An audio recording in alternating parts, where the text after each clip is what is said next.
Hi, everybody. This morning, I am going to give a little tutorial on how I created my Bitmoji Classroom. This is also good practice. I'm recording first to see how it goes when I record my lessons for virtual teaching. So I have started with a blank Google slide that I've titled sample, just a sample Bitmoji Classroom.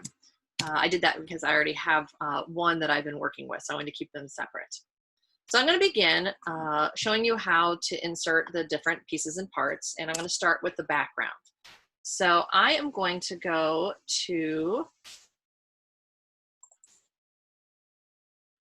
background, choose an image, and I'm going to choose to just do a Google search, and I can do it right through Google Slide. So I'm going to put in wall and floor background. And I think I will choose this one right here, insert, and done. And that's the start. It sized it, it's in the background, and it's ready for me to build upon. Now what I would like to do is add some of the fun parts of a classroom. So I'm going to go to insert and then insert an image, and I'm going to search from the web right here. So I'm not downloading anything onto my computer. So when I search, I'm going to start with the word transparent. And I do that because I don't want that like white box around it. I want to be able to see through and around my images. So you can see you get a whole bunch here, and you can kind of play with what you like or don't like. So I'm going to pick this one here and click insert, and usually it inserts them pretty large. So what I'm going to do is just kind of shrink it down, size it, put it around where I might like to have it. And I'm going to continue inserting. I'm going to search the web, and this time I want a transparent whiteboard for my room. So I'm going to choose this first one. I'm going to click insert. And you can also play with the location of things. So maybe I want it as behind the desk. In my formatting, I can move things forward. I can move them backwards. I can move things around. So I'm going to put the whiteboard there. A couple more things that I wanted to insert so I can show you some links. I liked this easel.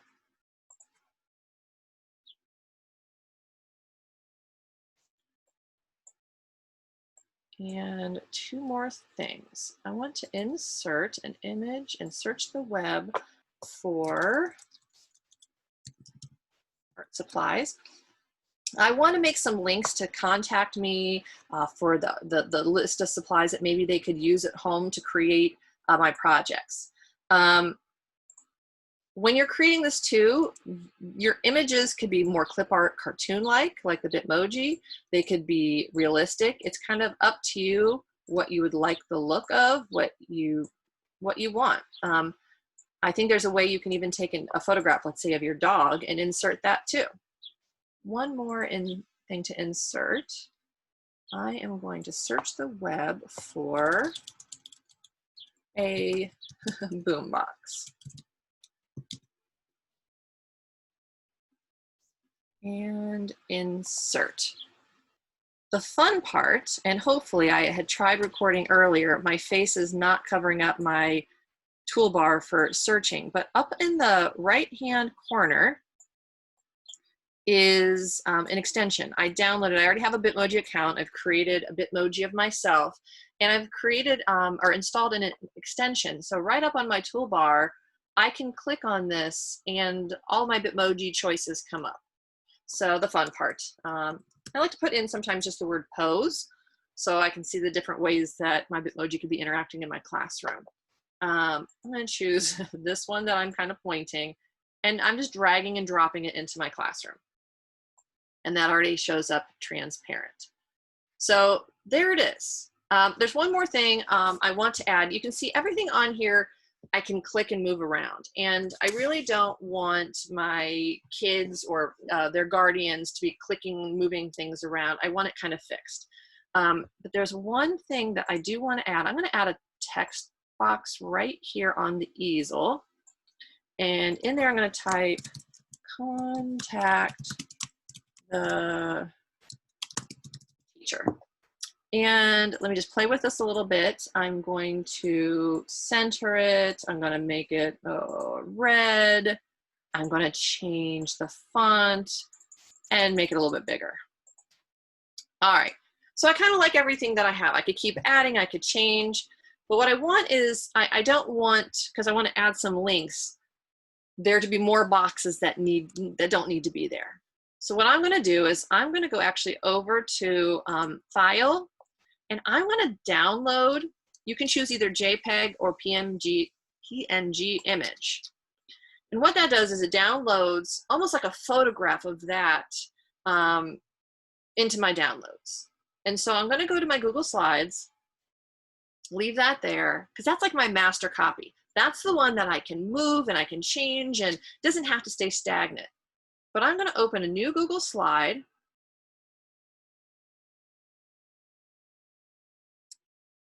I'm going to title it a sample Bitmoji Classroom, and I'm going to call it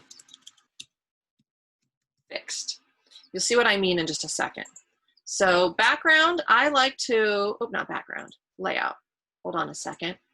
Layout, I like to start with a blank screen. I don't need all the boxes and all the themes. Now, I'm ready to go like I did before for wall and floor. I'm going to choose an image for the background. And this time, instead of doing a Google image search, I'm going to upload from my own computer where I just saved that. So I'm going to hit Browse and a sample Bitmoji Classroom. That's what I had just downloaded. I'm going to wait just a second for it to upload and hit Done. Now, it's like I took a photograph of all those moving pieces and everything is in one image. Nothing can be clicked on. All right, now I'm ready to add some links. So what's neat is I can add links to other websites. I can add links to other Google documents, and I can take the kids anywhere. I can even link to Google Classroom. I'm going to start with my boombox. I want to make a link to some music. So I'm going to insert first a shape and just a rectangle. And I'm going to draw a shape over top of my boombox. And it's gray, it's opaque. I can't see my boombox anymore. So what I'm going to do is I am going to, while it's still highlighted, go up to this little fill color, and I don't want it filled. I want my boombox transparent. But if you notice, it also has, if I just made that box a little bit bigger, it has a black line. It has a border around it. I don't want to see that either. I want to clean that up. So I'm going to go to Format, the borders and lines around it, and my border color, I want that transparent as well. So it's like I have an invisible box there. I'm going to come back to it. So I searched, and here's the Rise Up song that Columbus City Schools played for us on Monday at the convocation. So I'm going to copy the link to this YouTube video and go back to my classroom. And I am going to right-click on it, and down here it says link. I'm going to paste that link and hit apply. Now, anytime you click on that, you can get that link and go to that. So I'm going to do the same thing. I had a slide, a Google slide that I created as a sample to contact me. So I'm going to go to Insert. I'm going to go to Shape. And I'm going to make another shape right on top of my easel, contact the teacher. Same steps. I don't want it to be opaque, so I go to this little fill box, and I'm going to make it transparent. And maybe I like the border around it, but if I do not, I'm going to go to Format, the borders and lines, and I want that transparent, so it doesn't look like there's any kind of box there at all. So I have already created a contact page. So under the share, when I go to share it, I actually open up all the permissions. So anybody who has the link can click on it, not just somebody with CCS. You can choose to do it how you like. But I have that. I'm going to copy the link to this document that I had created. I can put my name, my email, so any guardian who wanted to get a hold of me, the address to the school on it, whatever I liked. And I am going to do the same thing. I'm going to right click. I'm going to embed a link. I'm going to paste that link, and right there, there is now a link to my contact information. One more, I'm going to insert a shape. You can pick any one you want. I just keep picking the rectangle. I am going to draw over the supplies.